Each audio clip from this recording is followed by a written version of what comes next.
Here on the ground, change happens fast. Problems feel frequent and urgent. It's loud and anxiety runs high. From a satellite view, the Earth looks the same as it did thousands of years ago. We've been here before. Let's learn from our past and shoot for a better future.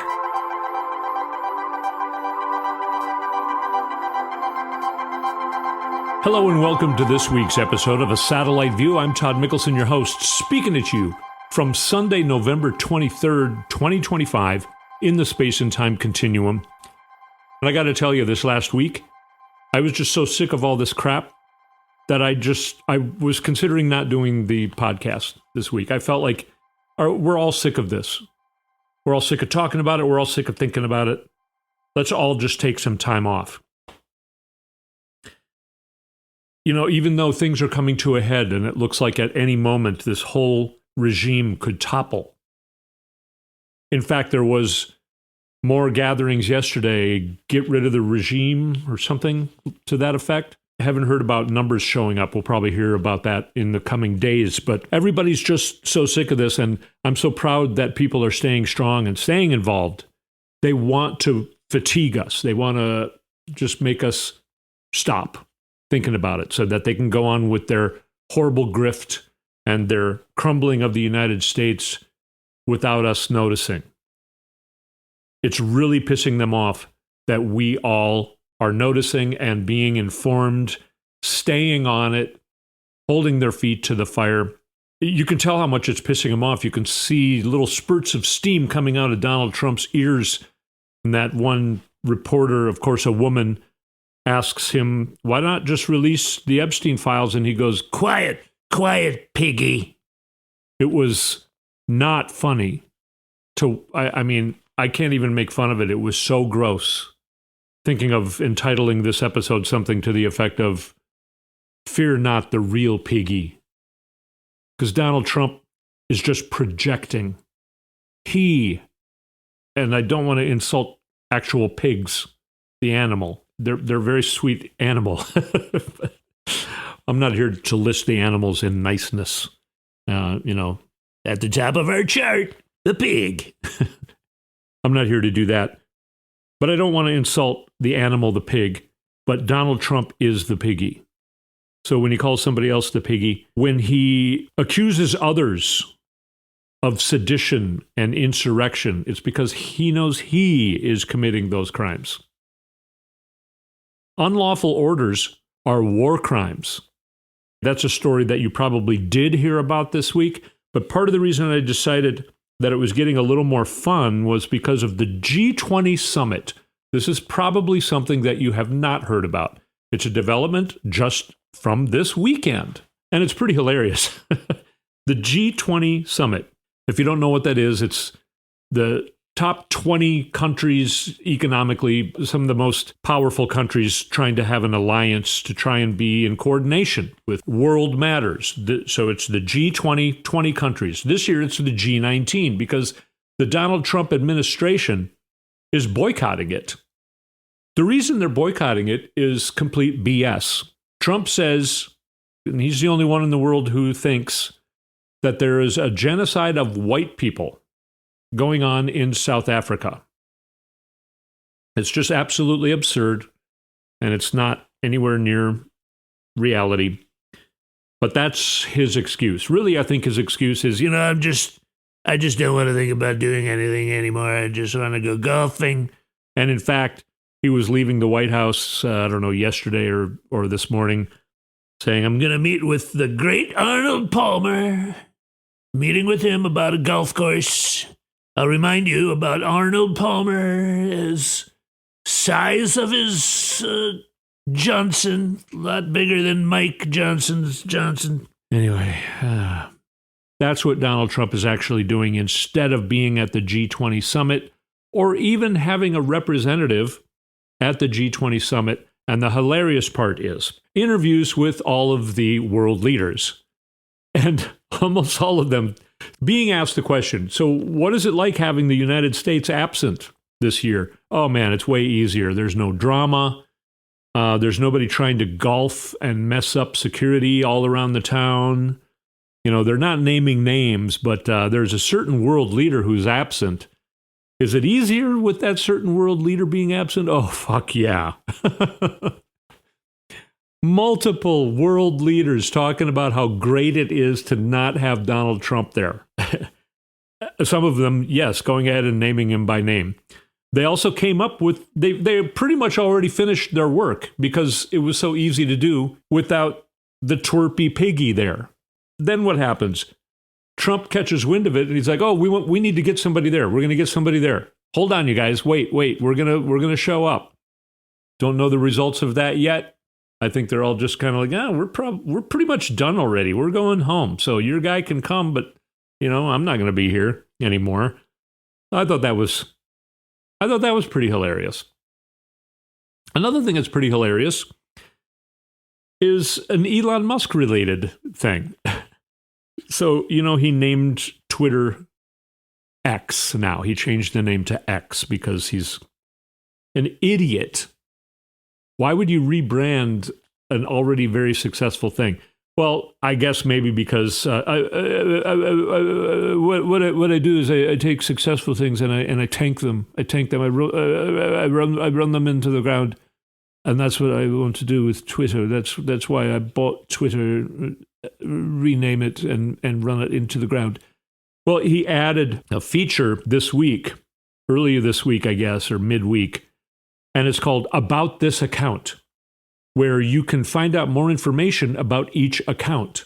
Now, there are a lot of bots and whatever you want to call them, trolls and things on X.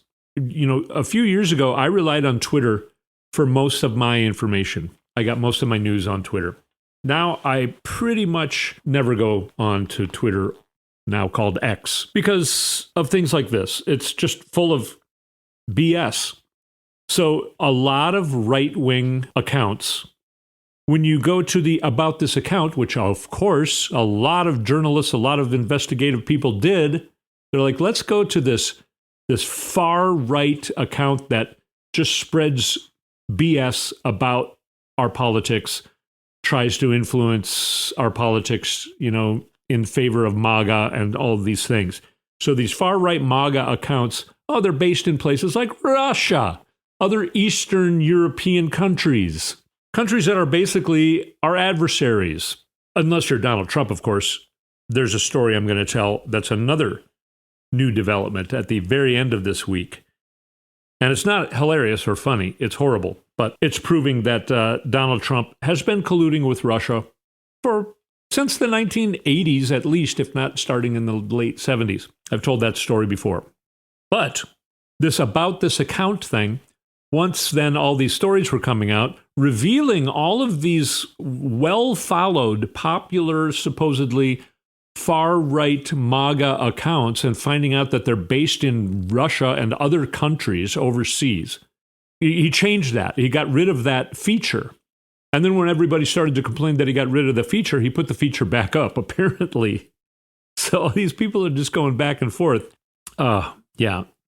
So those couple stories actually amused me, and I thought, okay, this is getting a little fun again, right? It's ironic that when things are really coming to a head, more and more about the Epstein files, another entity came out with another 18,000 emails. Different. I think it has to do with the BBC, possibly. I didn't have time to look into that, but another 18,000 emails for everyone to sift through this week. Another hilarious story. The guy who was the biographer for Prince Andrew, the guy formerly known as Prince, because he's no longer Prince Andrew. Now he's just back to being called Randy Andy. We love to call him Randy Andy. Prince Andrew had a biography written a few years ago, I guess. And in the very first printing, which was about 60,000 prints, it included a story about how Melania was the lover of Jeffrey Epstein before she was with Trump. It sounds like basically Jeff Epstein gave Melania to Trump. You know, I got so many of them that when you actually hear Jeffrey Epstein talk, he just kind of sounds like a twerp. He sounds a little, he's kind of nasal and just kind of sounds like a twerp, you know, New York. I'm just from New York. I'm just a twerp. I don't know that that's a good imitation, but yeah, I got plenty of them, Donald. If you want that one, take her. How much does she cost? I'll give it to you for free, Don. Give it to you for free. That was a great party you threw for me last week. I'll give it to you for free. Wow, thanks. She's hot. Yeah, somebody new for you to cheat on, right? So that's kind of a funny story. Also, then it popped in my head that this thing with the Epstein files and everybody saying, oh, now that Trump told Pam Bondi to do an investigation on Bill Clinton and some other Democrats, I guess, people are saying, well, now they won't release the Epstein files because of those investigations. But what if they can release? It's like, no, we can't give you any information that we found about Bill Clinton because there's an investigation going on about Bill Clinton in these files. We can give you everything else. Isn't that how it would work? Isn't that how it would work? I think that's how it would work. That's how it should work. So, yeah, those are kind of some of the more entertaining things that kind of got me going again a little bit. Like, okay, yeah, I think I can figure out what to do with the something interesting to talk about that maybe people don't know about. That made me decide, yeah, I'm going to do the podcast this week. There is so much more, though. And one of the stories still that you may not have heard much about because it's still kind of breaking, and you can't really rely on mainstream media for them to tell the full story by Sunday morning, but it is getting into the mainstream media, this next story. I haven't heard anything in the mainstream media about the G20 summit, but I saw these interviews. If you go to, like Midas Touch Network on YouTube, you can see coverage of the G20. We'll take a break and I'll come back with this next story because it's kind of a bombshell. In other worlds, it would be the biggest bombshell in history. But of course, it's just one of the bombshells of this week during the Trump era. But I want to tell you that it is making it into the mainstream media. I did see it talked about on some of the Sunday morning shows. Not in their entirety because I don't subject myself to that BS. But I did catch clips, again, being put out by people like Midas Touch Network. If you don't want to watch those shows, there are other places to get the highlights. And I have seen this next story being talked about on mainstream media, which is necessary and very good. Things are changing enough that mainstream media, corporate media, is starting to notice that they have to report on these things. That's really great news. That's part of the big shift that started about 2 to 2.5 weeks ago. Well, let's take a short break. You're listening to A Satellite View. We'll be right back.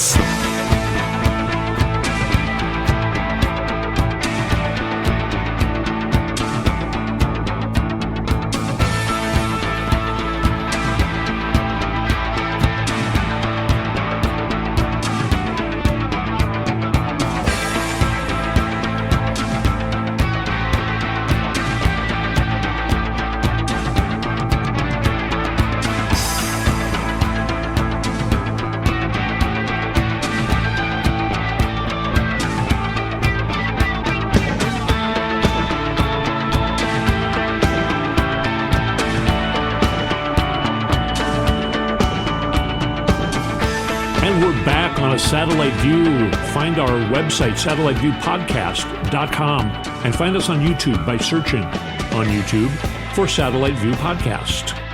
And then also follow me at Todd Mikkelson on Instagram and Blue Sky, and you can go to Twitter, X, if you want to sit through that BS. So the story that I think is an extremely important story because it basically shows Russia has always been true. Of course, you and I know that, as does most of the world. You might have heard something about a peace plan. Now, they were going to ambush Zelensky, President Zelensky of Ukraine. The United States was going to ambush him at a meeting in Turkey. Then what ended up happening was Steve Witkoff, Trump's buddy, who's just a realtor guy who doesn't know what he's doing whatsoever, but Trump has been using him as his Secretary of State and just sidelining Marco Rubio because Marco Rubio just has nothing. He's got nothing going on. Sounds like this Witkoff guy, he's a chucklehead who Trump likes. Well, he ended up not going to that meeting because Zelensky caught wind of this peace plan, quote unquote, 28-point peace plan that the United States wanted him to swallow. It's basically Ukraine surrender, turn over all of your land, do not grow your army, do not accept any weapons. As a matter of fact, we're going to diminish your army. We're going to make it so that you can't have as large of an army as you do now. Basically, these 28 points that were just nothing but Russia-based. And then later on, it came out that a Republican Senator, Mark Rounds, directly called Marco Rubio in his work on the committee that he works on. And Marco Rubio, he did it at a moment that Marco Rubio did not know what was going on. So he said, what is this plan that I see here? And Rubio's like, what do you mean? What plan? This plan that says this and this and this, it's a 28-point peace agreement? And Rubio said, no, that's not a United States peace agreement. No, we have not signed off on any of that. And Mark Rounds is like, okay, well, the Trump administration is, Witkoff is saying that it is. It's the United States peace plan that they want Ukraine to go along with. So then all of this information gets leaked. So Marco Rubio, to cover for his own ass, publicly says, yes, this is the American peace plan. It was written with Russia and Ukraine. And it's a lie. It was not written. Ukraine had nothing to do with it. It came out then further that there was a meeting in Miami with Witkoff and this Russian oligarch, Dmitriev, who's been working with the Trump administration on these things. Dmitriev had a pre-written, in the Russian language, plan that he handed to Witkoff. Witkoff puts it through Google Translate to make it in English, and there's a lot of evidence to back this up because there are sentences that would never be written in English. If it were written in English, it's just worded weird.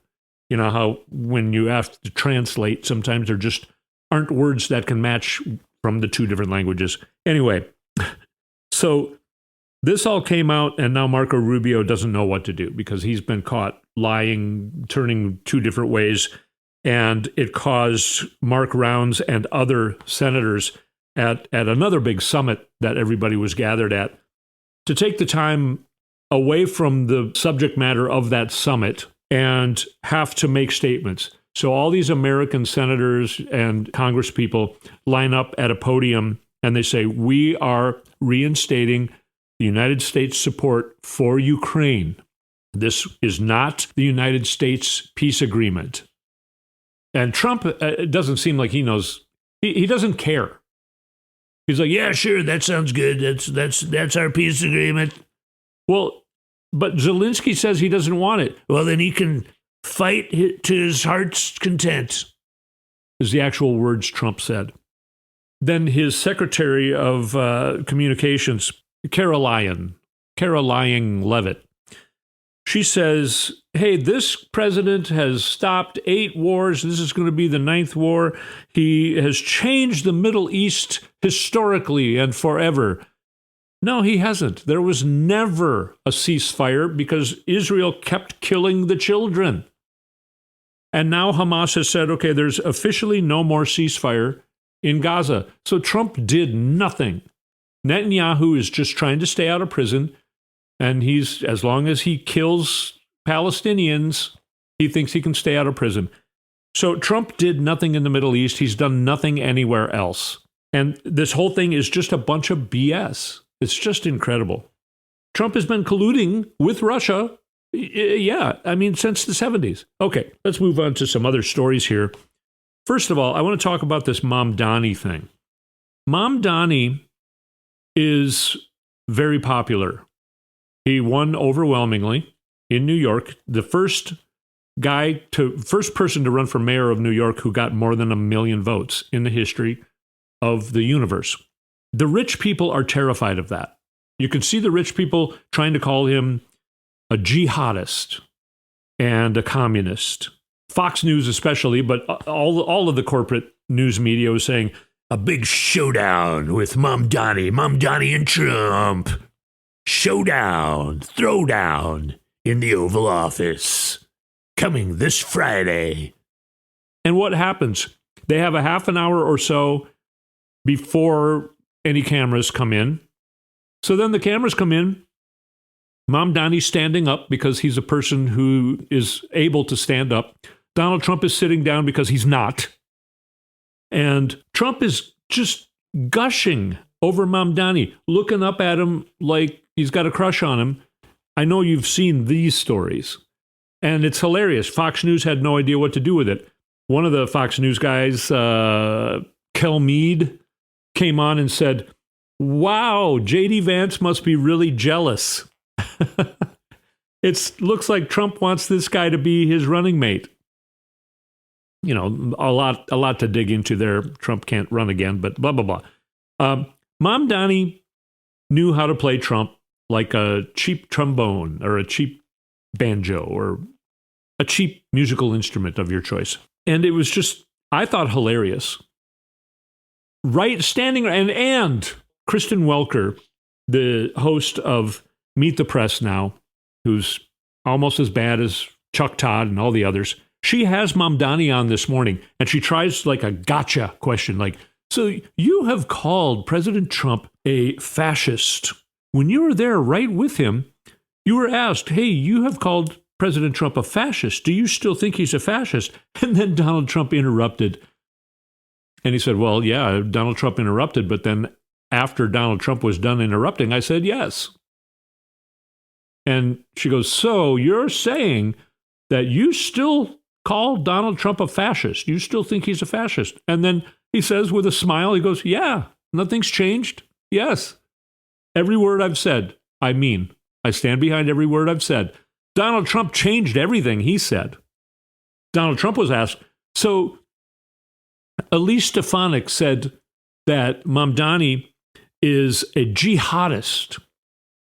Mr. Trump, do you think the man standing next to you is a jihadist? And Donald Trump says, no, I think he's a very rational guy. We agree on a lot. So Mom Donnie just went in there and said, well, Mr. President, I think we agree on a lot of things. I want to bring prices down for New York. I want to bring housing prices down. I want to bring energy prices down. Wow, you sound like me. These are things I say.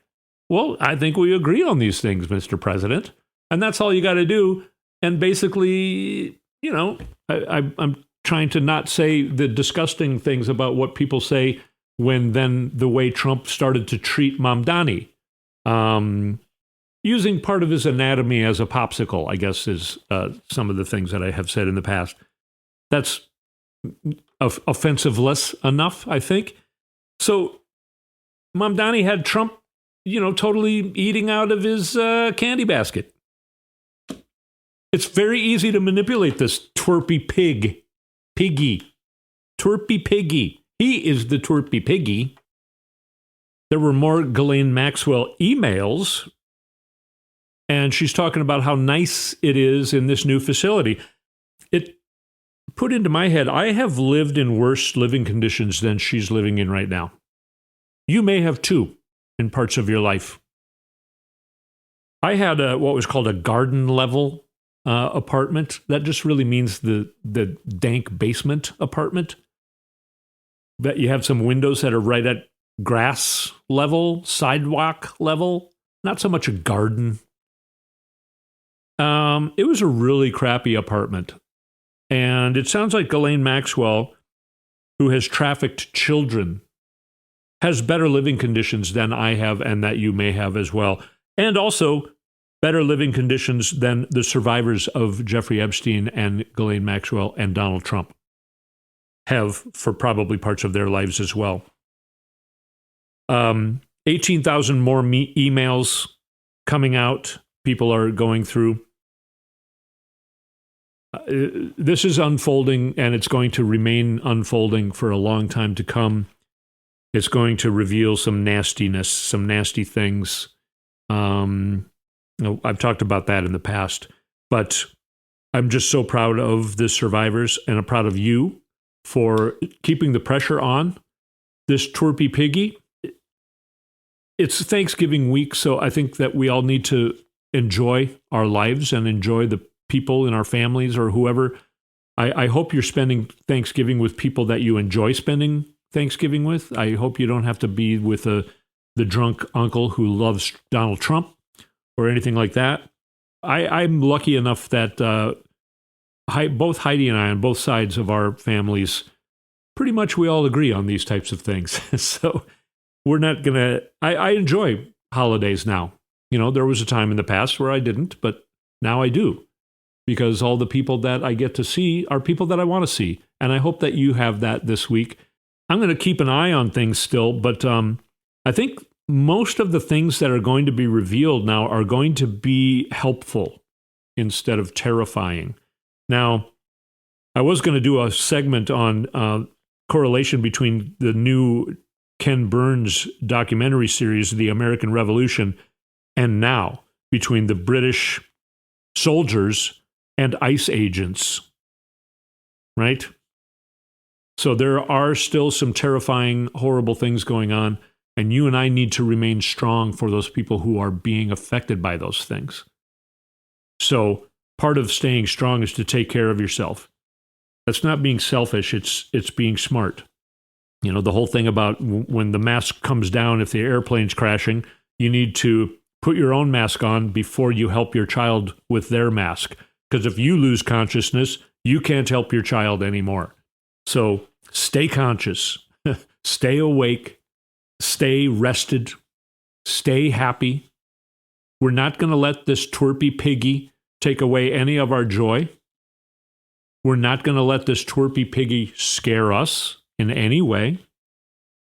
I'm also very proud of the 6 legislators who put out that video about, if you're a soldier or military personnel, you do not need to abide by an unlawful order by Donald Trump. Because Donald Trump is the one committing war crimes. You don't want to be the one committing war crimes. Then Donald Trump is threatening them with death. He thinks they should be killed. They should be hung. And none of them are scared. They all know he's a Twerpy Piggy. This is the week of the Piggy. I will leave you with that. Thanks so much for listening, and I hope you have a good holiday weekend, sincerely. And we will speak at you next week.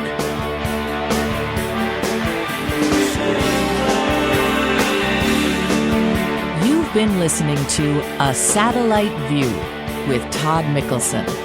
Go to toddmikkelson.com for links and more information.